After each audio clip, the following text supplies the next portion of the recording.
আসসালামু আলাইকুম। আমি ডক্টর মোর্শেদ। আমি একজন শিশু সার্জন। একটা নতুন জিনিস শেখাবো।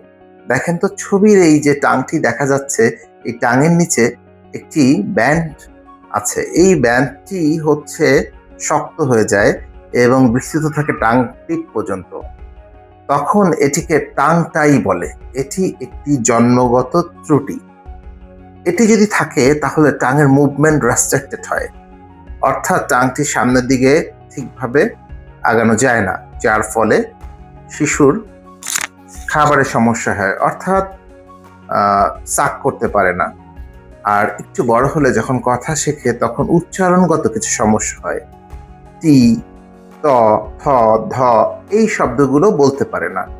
তো এটিকে বলে টাং টাই। এটি থাকলে আপনার শিশুর করণীয় কি? একটি ছোট সার্জারি করি আমরা। টাঙের নিচে যেটি থাকে এটি হচ্ছে ফ্রেনুলাম। আমরা যে সার্জারি করি তার নাম ফ্রেনুলেক্টমি, অর্থাৎ ফ্রেনুলামটি কেটে দেই, টাংটি রিলিজ করি। এই টাংটাই রিলিজ করলে আপনার শিশু নিরাপদ। সো জেনে রাখুন, শিশু নিরাপদ থাকুক, এটাই আমরা চাই। ধন্যবাদ।